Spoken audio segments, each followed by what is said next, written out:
Oi pessoal, tudo bem? Para quem não me conhece, eu sou Melissa, sou professora da IBC Geração Radical. A gente trabalha com adolescentes e com pré-adolescentes. E todos nós, professores da IBC, estamos preparando para vocês uma sequência de estudos sobre temas diversos da Bíblia. E eu espero que vocês gostem muito desse aprendizado e de tudo isso que a gente tem preparado com todo carinho para vocês.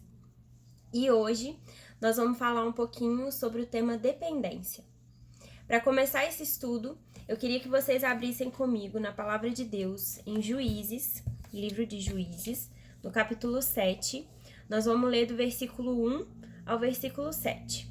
Acompanha comigo, tá bem? Vamos lá. A vitória de Gideão. Então, Jerubaal, que é Gideão, se levantou de madrugada, e todo o povo que com ele estava, e se acamparam junto à fonte de Arode, de maneira que o arraial dos midianitas lhe ficava para o norte, no vale de fronte do outeiro de Moré. Disse o Senhor a Gideão: é demais o povo que está contigo, para eu dar os midianitas em sua mão, a fim de que Israel se não glorie contra mim, dizendo: a minha própria mão me livrou. Apregou-a, pois, aos ouvidos do povo, dizendo: quem for tímido e medroso, volte e retire-se da região montanhosa de Gileade. Então voltaram do povo 22.000, e 10.000 ficaram.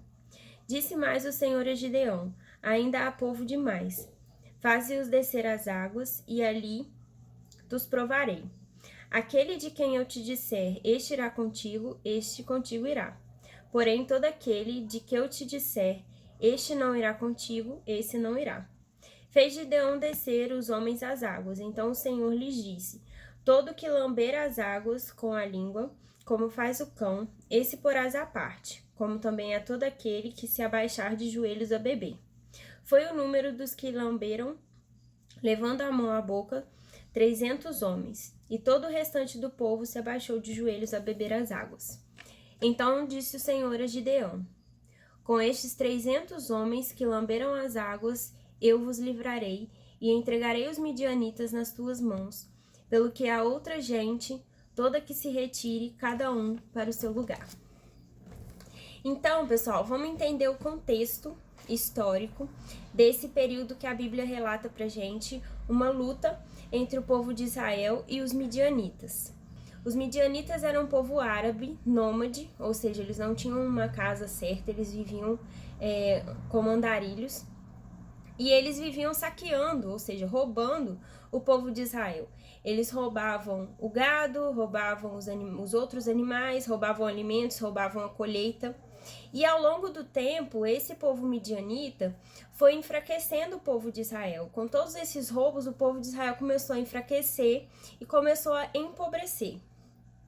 E aí o povo de Israel, vendo que estava empobrecendo, vendo que estava ficando à deriva dos outros povos e tudo mais, o povo começou a clamar a Deus. E a gente precisa lembrar que esse contexto aqui em que Gileade viveu, o povo de Israel, ele não era voltado para o nosso Deus. O povo de Israel, ele estava num período de idolatria. Eles adoravam um outro Deus que se chamava Baal. E aí, diante dessa situação de empobrecimento, de enfraquecimento, o povo de Israel começa a clamar ao nosso Deus, ao Deus verdadeiro. E aí, depois do clamor do povo, é que Deus escolhe a Gideão como libertador, como líder da batalha contra os midianitas.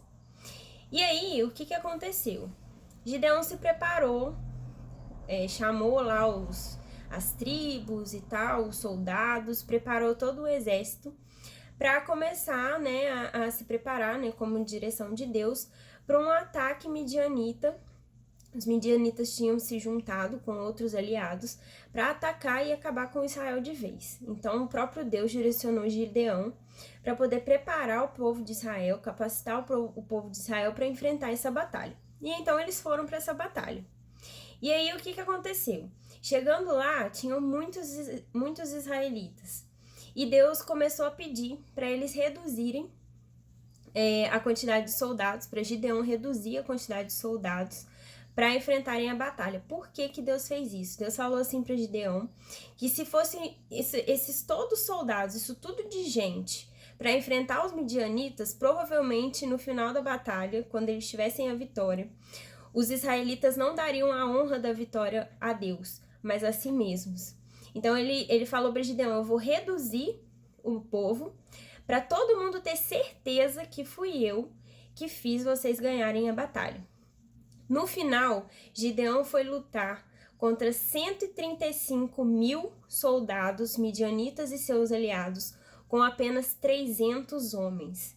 E no final, obviamente, Gideão aí dependendo totalmente de Deus, né? Porque racionalmente era impossível eles ganharem essa batalha com esse número reduzido de pessoas.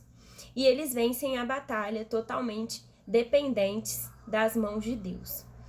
E aí, vamos trazer essa história, né, de Gideão e da guerra contra os midianitas para o nosso contexto de hoje. O que acontece, pessoal? Hoje em dia, a gente é muito cobrado para se capacitar. A gente precisa estudar, a gente precisa fazer uma faculdade, a gente precisa fazer cursos, a gente precisa ser o melhor do que a gente faz, a gente precisa sempre estar atualizado, sempre se capacitar. E isso, inclusive, às vezes, gera até alguma ansiedade nas pessoas, gera exclusão dos que não têm a oportunidade de se capacitar dessa forma. Às vezes também isso é resultado, né? Isso é visto como um insucesso quando a pessoa não consegue se capacitar e tudo mais. Então esse é o contexto que a gente vive no mundo de hoje. Essa pressão, ela acontece. E é claro, né, que eu sou totalmente a favor da gente se capacitar. Inclusive eu sempre falo isso com os meus alunos da EBC. Busquem aprendizado, busquem entender a Bíblia, busquem se capacitar, busquem ser conscientes, né, do que vocês estão aprendendo, busquem o senso crítico. Eu sempre falo isso com eles, então eu sou super a favor da gente como cristão se capacitar.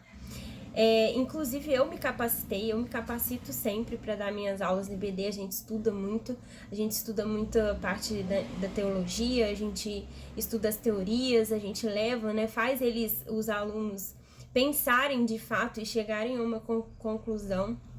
Então, é importante a gente se capacitar sim. Só que, apesar disso, apesar de ser super a favor da capacitação, super a favor da gente aprender, da gente sempre buscar saber mais, principalmente no quesito da Bíblia, a gente não pode confiar só na nossa capacitação. A gente precisa lembrar que nossas vitórias, tudo que a gente conquista, não depende só da nossa capacidade ou da nossa capacitação. Depende do nosso Deus. Isso a gente não pode esquecer nunca. E nós, como cristãos, a gente precisa se capacitar sim, mas a gente não pode deixar a soberba subir a nossa cabeça. A gente não pode pensar que foi por causa da gente que a gente conquistou tal coisa, que a gente chegou a tal lugar. A gente tem sempre que lembrar que apesar da nossa capacitação, o nosso Deus, nós dependemos do nosso Deus, então o nosso Deus nos concede a vitória. Como que a gente pode ilustrar isso? Bom, se não fosse o nosso Deus, a gente não ia ter o pleno funcionamento do nosso corpo, como ele é, a gente não ia ter a capacidade de aprender, a gente não ia ter inteligência. Então, só da gente pensar assim, a gente já depende de Deus para nos capacitar, que dirá para conquistar o que a gente quer, para conquistar a nossa vitória. Então, a gente nunca pode remeter a nossa vitória, tudo que a gente conquista, aos nossos próprios esforços. Pelo contrário, a gente precisa lembrar que a gente é totalmente dependente do nosso Deus. E aí, pessoal, o que eu quero deixar como conclusão aqui para vocês? Preparem-se, estudem, busquem conhecimento, busquem sabedoria, busquem aprender, busquem ter senso crítico para as coisas, busquem capacitação. A gente, como cristão, a gente precisa disso. Mas não deposite a sua confiança, não deposite as suas expectativas na sua própria capacidade. Espera a vitória em Deus, faça a sua parte, mas aguarde a vitória que vem de Deus e atribua a Ele a honra por essa vitória. Porque a gente, sem Ele, a gente não é nada, a gente não conquista nada, a gente não consegue nada. Sem Ele, a gente não conseguiria nem nos capacitar. Então, capacitem-se, busquem saber, busquem aprender, mas lembrem-se sempre que tudo que a gente conquista, toda a nossa vitória, depende de Deus. Assim como Gideão enfrentou uma batalha com 300 homens para enfrentar 135 mil homens, e ele dependeu totalmente de Deus, ele acreditou totalmente em Deus, e no final atribuiu essa vitória ao próprio Deus. Assim como ele, a gente também precisa trazer essa realidade para a nossa vida. E por último, eu queria deixar uma frase para encerrar o nosso estudo de hoje. Faça a sua parte, mas não esqueça que a vitória vem de Deus. Que Deus abençoe vocês, que essa palavra, essa semente que foi germinada hoje, possa florescer no seu coração e dar muitos frutos. Obrigada!